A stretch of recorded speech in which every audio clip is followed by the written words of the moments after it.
what is the physics, chemistry, these all things we have discussed yesterday.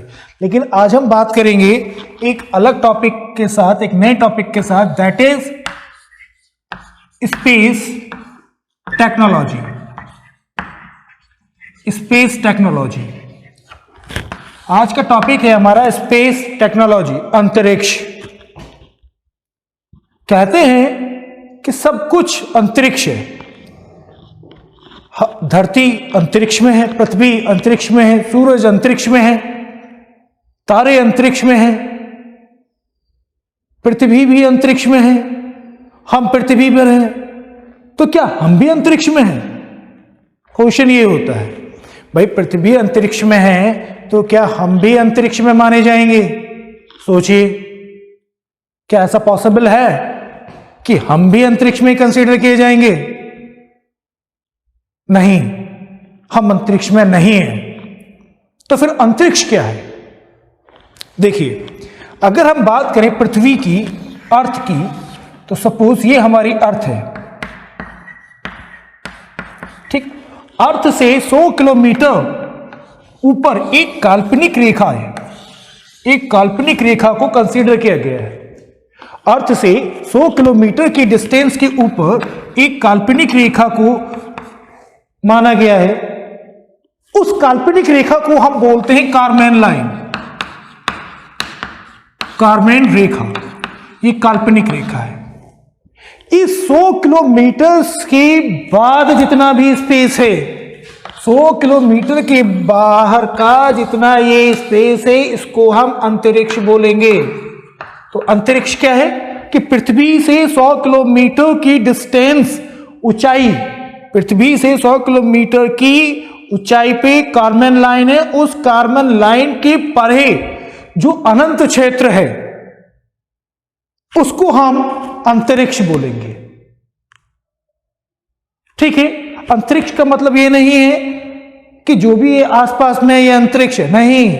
पृथ्वी से 100 kilometre ऊपर एक काल्पनिक रेखा है जिसको हम कारमेन लाइन बोलते हैं, और इस कारमेन लाइन से के परे अनंत क्षेत्र, इसको हम बोलेंगे स्पेस या अंतरिक्ष.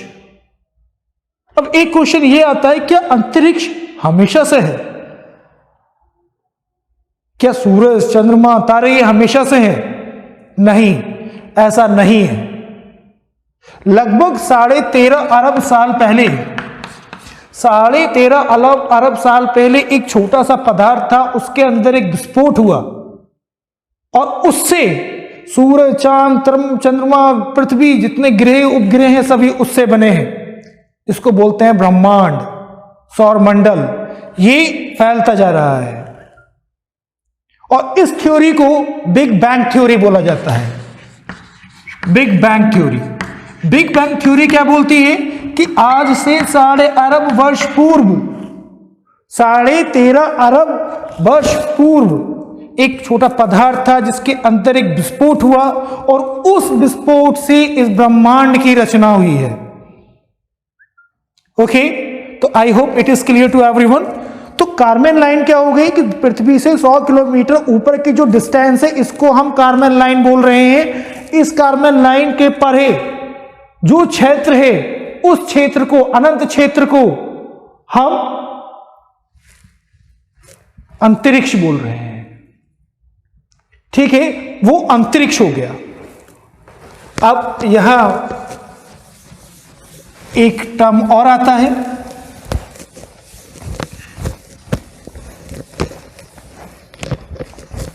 ठीक है, अंतरिक्ष. आप समझ गए होंगे. ठीक है. अब इस अंतरिक्ष को आउटर स्पेस भी बोला जाता है. इसी अंतरिक्ष को हम आउटर स्पेस भी बोलते हैं.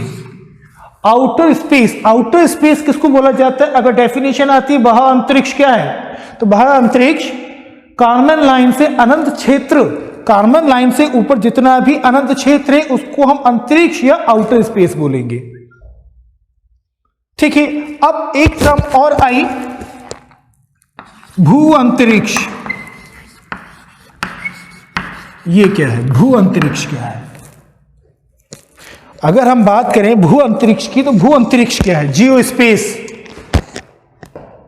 जियो स्पेस क्या है कि कोई भी अंतरिक्ष में कोई आकाशीय पिंड,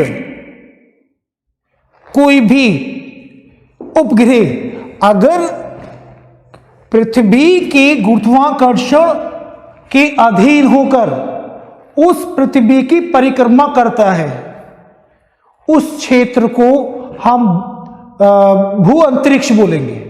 भू अंतरिक्ष क्या हो गया?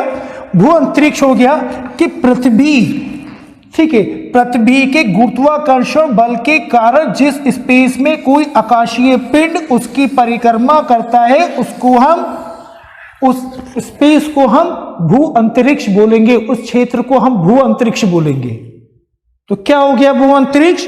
कि पृथ्वी के गुरुत्वाकर्षण बल के अधीन वह क्षेत्र जहां पृथ्वी के गुरुत्वाकर्षण बल के अधीन कोई आकाशीय पिंड उस पृथ्वी की परिक्रमा करता है, उस क्षेत्र को हम भू अंतरिक्ष बोलेंगे या जियो स्पेस। भू अंतरिक्ष या जियो स्पेस बोलेंगे। Is it clear? तो अगर बात करते हैं अंतरिक्ष की, तो अंतरिक्ष हो गया हमारा कार्मेन लाइन से 100 किलोमीटर ऊपर, पृथ्वी से 100 किलोमीटर ऊपर जो कार्मेन लाइन है उसके परे अनंत तक का जो क्षेत्र है उसको हम अंतरिक्ष बोल रहे हैं। ओके। और जियो स्पेस की अंतरिक्ष का वह क्षेत्र जिसमें किसी पृथ्वी के गुरुत्वाकर्षण बल के अधीन कोई आकाशीय पिंड पृथ्वी की परिक्रमा करता है, उसको हम जियो स्पेस बोलेंगे। ठीक है। अब है क्या अंतरिक्ष में? अंतरिक्ष में है क्या? अंतरिक्ष में सूर्य, चंद्रमा, या इन शॉर्ट बोलेंगे तारे, ग्रह, उपग्रह, आकाशगंगाएं, ये सब कहां है? ये ब्रह्मांड में है, अंतरिक्ष में है। तब आपको आउटर स्पेस क्लियर हो गया होगा, जियो स्पेस क्लियर हो गया होगा और स्पेस क्लियर हो गया होगा, यानी कि अंतरिक्ष, भू अंतरिक्ष और भा अंतरिक्ष, ये तीन कॉन्सेप्ट आपके क्लियर हो गए होंगे। ठीक है। चलिए अब बात करते हैं अंतरिक्ष में जो हमारा जो ब्रह्मांड है, ब्रह्मांड क्या है भाई? ब्रह्मांड क्या हुआ? ब्रह्मांड में तारे, ग्रह, उपग्रह, आकाशगंगाएं, ये कहां है? ये सब ब्रह्मांड में है। इस सबको हम बोलते हैं ब्रह्मांड। ठीक है। तारे क्या होते हैं? वे आकाशीय पिंड जिनमें अपना स्वयं का प्रकाश होता है, उसको हम तारे बोलते हैं। सूरज भी एक तारा है। तो कोई भी आकाशीय पिंड अगर उसमें अपने स्वयं का प्रकाश है, स्वयं की लाइट है, तो उसको हम बोलेंगे तारे, स्टार्स। फाइन। अब अंतरिक्ष में अंतिम जो अंतरिक्ष का लास्ट का पार्ट है, यानी कि बोल सकते हैं ब्रह्मांड के लास्ट का पार्ट, वहां क्या है? वहां हाइड्रोजन है, हाइड्रोजन और हीलियम। हाइड्रोजन और हीलियम है वहां। हाइड्रोजन और हीलियम किस अवस्था में है? प्लाज्मा। हाइड्रोजन और हीलियम वहां प्लाज्मा अवस्था में पाए जाते हैं। सबसे पहले जो स्पेस में आया था वो हाइड्रोजन था, हाइड्रोजन के परमाणु, हाइड्रोजन के एटम्स आए थे, उसके बाद हीलियम्स के आए, और अब ये स्पेस में किस पोजीशन में है, किस सिचुएशन में है, किस स्टेट में है? प्लाज्मा स्टेट में। अब प्लाज्मा क्या है भाई? आपको पता है पदार्थ क्या होता है। अगर हम किसी एक पदार्थ की बात करें, पदार्थ को जो अपनी अवस्था के बदलने का विरोध करता है, जिसको छुआ जा सके, महसूस किया जा सके, वो पदार्थ है। अब पदार्थ की अगर स्टेट्स की बात करें, अवस्था की बात करें, ठोस होती है, पढ़ा होगा आपने, द्रव होती है, पढ़ा होगा आपने, गैस होती है। ये अवस्थाएं आपने पढ़ी होगी। ठीक है। आयतन आकार इसका निश्चित होता है, ये आपने सब पढ़ रखा होगा। ठीक है। ठोस पढ़ रखा होगा, द्रव पता होगा, गैस पता होगा, प्लाज्मा नहीं पता। प्लाज्मा हम आपको बताते हैं कि क्या है। अगर प्लाज्मा की बात करें, अगर इनिशियल स्टेट की बात करें, तो एक ठोस, यानी कि मैं बात करता हूं एक ठोस की, अगर ठोस को मैंने एनर्जी दी तो ये बदल जाता है, ये चेंज हो जाता है लिक्विड में। जब हमने ठोस को एनर्जी दी, ऊर्जा दी, तब ये किस में बदल जाएगा? जब मैंने इसको ऊर्जा दी तो ये बदलेगा लिक्विड में, जिसको बोलते हैं द्रव। ठीक है, द्रव को मैंने गैस हीट दिया, एनर्जी दी, तो अब ये किस में बदल गया? गैस में। अब गैस को भी मैंने हीट दी, तो ये जो ये स्टेट बनी, इस स्टेट को बोलते हैं प्लाज्मा। प्लाज्मा, तो प्लाज्मा क्या है कि जब हमने ठोस को एनर्जी दी तो द्रव में बना, द्रव को एनर्जी दी, हीट दी, तो ये गैस में बना, गैस को एनर्जी दी तो प्लाज्मा बना। अब प्लाज्मा क्या है, थोड़ा इसको और समझते हैं। भाई होता क्या है, अगर हम एक पदार्थ के परमाणु की बात करें, एटम की बात करें, तो वहां उसमें क्या होता है? उसमें प्रोटॉन होगा, न्यूट्रॉन होगा, तो इलेक्ट्रॉन होते हैं। जब इसको एनर्जी मिलती है तो ये इलेक्ट्रॉन अपनी कक्षाएं को छोड़कर मूव कर जाते हैं। ये मूव कर गए, तो अब क्या बचा हमारे पास? प्रोटॉन और न्यूट्रॉन बचा। इसको क्या बोलेंगे? इसको पदार्थ नहीं बोलेंगे, इसको नाभिक बोलते हैं। ठीक, अब वहां भाई इस पे घनावेश है, पॉजिटिव चार्ज है, न्यूट्रॉन पे कोई चार्ज नहीं होता, प्रोटॉन पे पॉजिटिव है, सब में पॉजिटिव चार्ज वाले प्रोटॉन बचेंगे। भाई पॉजिटिव पॉजिटिव होंगे, इनके बीच में प्रतिकर्षण लगेगा। ठीक है, जब प्रतिकर्षण लगेगा ये फैलेंगे। ठीक है, तो हीलियम को या हाइड्रोजन को प्लाज्मा अवस्था में स्टोर करना बहुत कठिन है। ठीक है, तो प्लाज्मा में एक ब्रह्मांड हमारा क्यों फैलता जा रहा है? भाई ब्रह्मांड भी हमारा फैलता जा रहा है, उसके पीछे रीजन क्या है? मैंने आपको बताया, ब्रह्मांड के अंतिम छोर पे यानी कि लास्ट में हीलियम और हाइड्रोजन के परमाणु हैं जो किस पोजीशन में हैं? वो प्लाज्मा अवस्था में है। प्लाज्मा अवस्था में क्या होता है कि अत्यधिक ऊर्जा के कारण वो उसके एटम्स के जो इलेक्ट्रॉन्स होते हैं वो अपनी कक्षाएं छोड़कर मूव कर जाते हैं, तो वहां नाभिक बचता है और उस नाभिक में आपस में प्रतिकर्षण बल लगता है, वो एक दूसरे से दूर भागते हैं, इसलिए ब्रह्मांड का विस्तार होता जा रहा है, फैलता जा रहा है।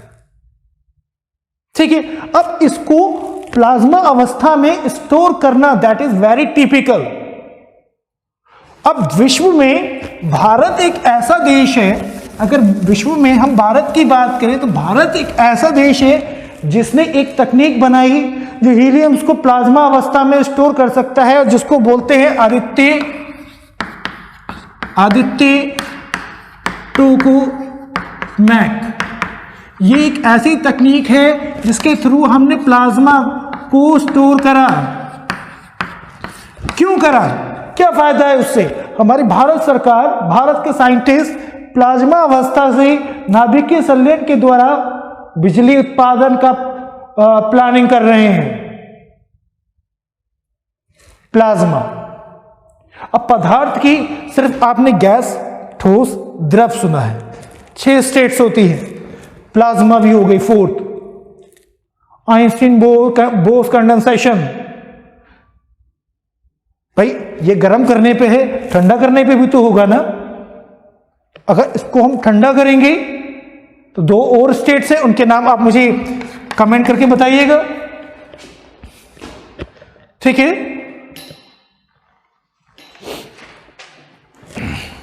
ये मैंने आपको बताया।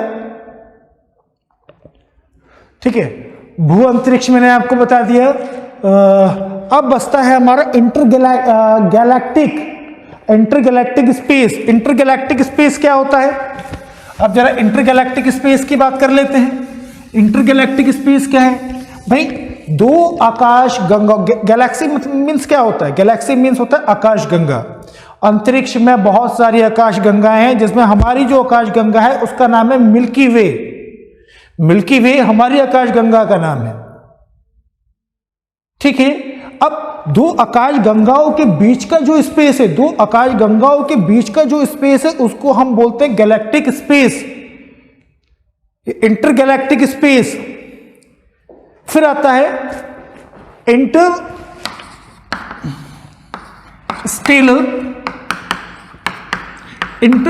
स्पेस। इंटरस्टेलर स्पेस क्या होता है? 2 तारों के बीच का स्पेस, 2 तारों के बीच का क्षेत्र, दो तारों के बीच के क्षेत्र की बात करेंगे तो इंटरस्टेलर बोला जाएगा। इंटरस्टेलर क्या हो गया? दो तारों के बीच का जो स्पेस है उसको इंटरस्टेलर बोलेंगे। इंटरप्लेनेटरी स्पेस, भाई दो प्लेनेटरी, अगर प्लैनेट की बात करें तो प्लैनेट क्या होता है? ग्रह। दो ग्रहों के बीच का क्षेत्र इंटरप्लेनेटरी स्पेस होता है। ठीक है, तो ये हो गया सारा। अच्छा, अब सौर परिवार की अगर हम बात करेंगे तो सौर परिवार में क्या क्या आता है? तारे, ग्रह, उपग्रह, आकाशगंगाएं। तो आकाशगंगा एक नहीं है, बहुत सारी आकाशगंगा है। हमारी आकाशगंगा का नाम मिल्की वे है। फाइन। अब बात करते हैं ऑर्बिट्स की। भाई ऑर्बिट क्या है? जिसको बोलते हैं कक्षाएं। देखो अंतरिक्ष में कोई आकाशीय पिंड किसी दूसरी आकाशीय पिंड की जो परिक्रमा करता है वो एक निश्चित पाथ पे परिक्रमा करता है, एक निश्चित वे में परिक्रमा करता है, उसको हम ऑर्बिट बोलते हैं। अगर हम पृथ्वी की बात करें तो पृथ्वी की परिक्रमा चंद्रमा करता है और वो पर्टिकुलर किसी एक निश्चित पाथ पर करेगा और उस निश्चित पाथ को हम क्या बोलते हैं? ऑर्बिट। ठीक, तो अंतरिक्ष में कोई आकाशीय पिंड कि जिस दूसरे किसी आकाशीय पिंड की अगर जिस रास्ते में, जिस पाथ पे परिक्रमा करता है उस पाथ को हम कक्षाएं बोलते हैं। अब जरूरी नहीं है कि वो वृत्ताकार हो, जरूरी नहीं है वो वृत्ताकार हो,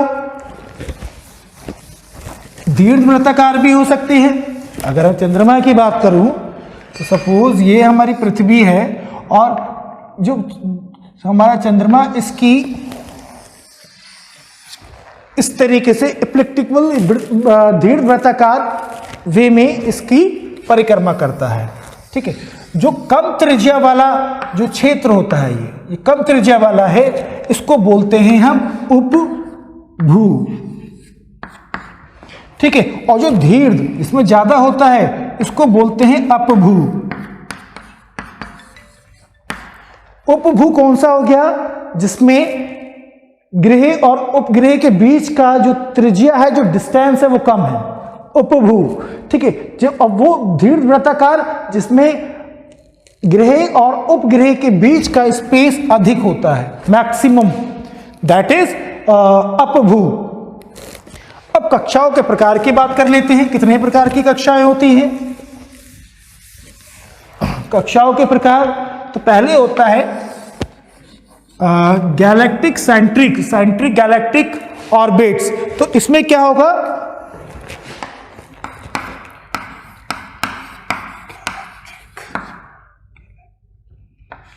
गैलेक्टिक ऑर्बिट्स, ये कक्षाएं।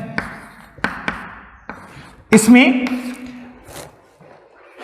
जब कोई पिंड किसी गैलेक्सी की, किसी आकाशगंगा की जिस पाथ पे परिक्रमा करता है उसको गैलेक्टिक कक्षाएं बोलेंगे। जैसे सूरज।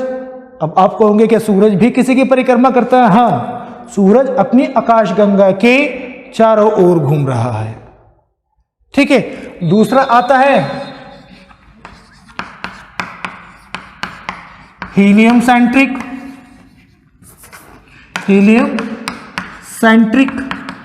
कक्षाएं।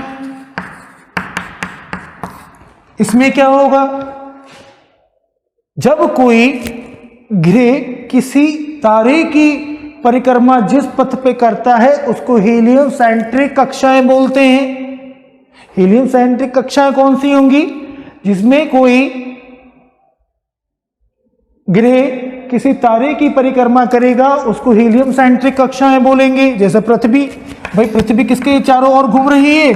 पृथ्वी चारों ओर घूम रही है सूरज की। तो सूरज क्या है? एक तारा है। तो पृथ्वी किस में आएगी? हीलियम सेंट्रिक कक्षाओं में घूमती है। ठीक है, फिर आ जाता है जियोसेंट्रिक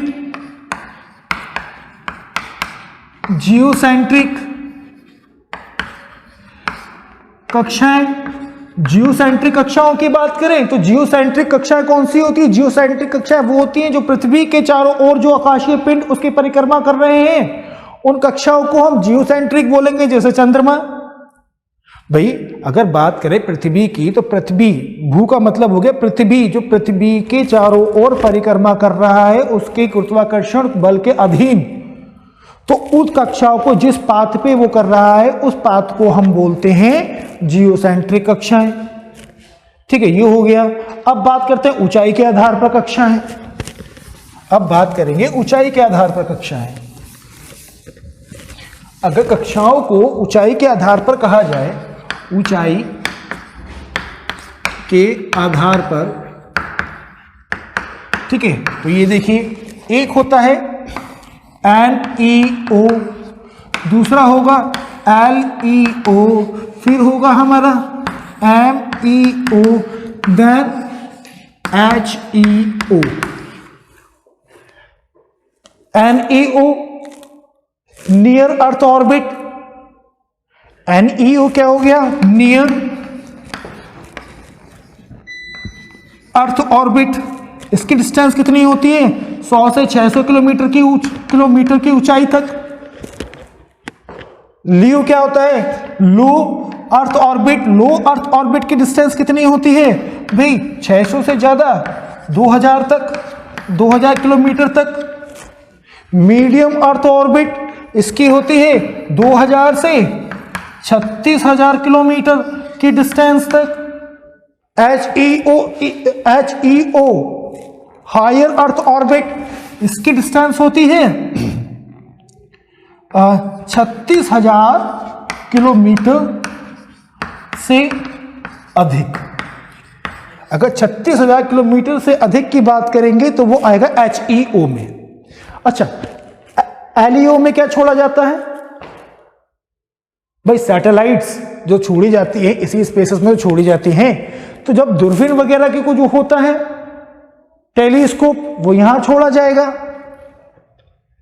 ठीक है, LEO में भी दूर संवेदी सैटेलाइट छोड़ी जाती है। HEO में आप जो डिश टीवी देखते हैं वो उसकी सैटेलाइट्स कहां छोड़ी जाती हैं? HEO में। भाई जितनी, अगर मैं बात करूं पृथ्वी, भाई जितनी दूर हम रखेंगे उतना ज्यादा स्पेस कवर करेगा ना सैटेलाइट एक। भाई जितनी दूर होगी उतना ज्यादा स्पेस करेगा और जितनी पास होगी उतना कम। तो भाई दूरबीन जो होती है, दूरदर्शी टेलीस्कोप होते हैं, वो पास में होते हैं तभी क्लियर दिखेगा, इसीलिए NEO में जाते हैं। और आपको पता है कि अब स्पेस सेंटर बनने लगे हैं। स्पेस सेंटर, अमेरिका और रूस का एक स्पेस सेंटर है जिसमें लोग अंतरिक्ष में रहकर अंतरिक्ष में होने वाली घटनाओं का स्टडी करते हैं, जिसका नाम है ISS। ये एक अमेरिका और रूस का बना हुआ है, जो कहां है? 100 किलोमीटर और 600 किलोमीटर के बीच में। तो ये मैंने आपको ऊंचाई के आधार पर बताया। तो अब इसके बारे में आप पढ़िएगा। मैंने आपका एक बेस क्लियर किया है, एक थोड़ा सा आपको बेस दिया है। अब इसके आगे आपकी मेहनत है, इसके बारे में आप पढ़ें। कैसी ऑर्बिट्स हैं? ऑर्बिट्स क्या होती है मैंने आपको बताया। ऑर्बिट्स किसी आकाशीय पिंड के चारों ओर कोई दूसरा आकाशीय पिंड जिस पाथ पे उसकी परिक्रमा करता है उसको हम बोलते हैं कक्षाएं। कक्षाओं के प्रकार बता दिए, ऊंचाई के आधार पे बता दिए। ऊंचाई के आधार पे करेंगे NEO, LEO, MEO और HEO। डिस्टेंस बता दिए, अगर 100 से 600 किलोमीटर के बीच की बात हो रही है NEO है, 600 से 2000 के बीच की बात हो रही है LEO है, 2000 से 36,000 किलोमीटर की बात हो रही है MEO है।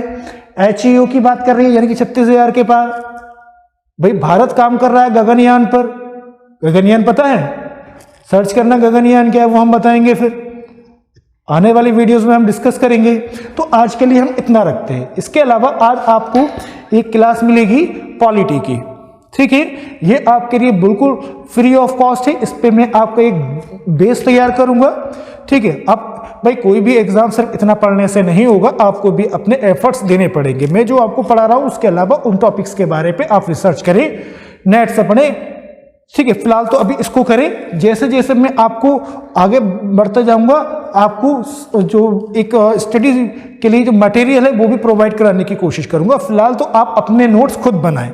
जो मैं बोल रहा हूं या जो भी मैटर मैं आपको पढ़ा रहा हूं वो हवाओं का मैटर नहीं है, वो मैंने उन मैटर्स को पढ़ा है, अच्छे से रिसर्च किया है, तैयार किया है, फिर आपके सामने वो कंटेंट रख रहा हूं।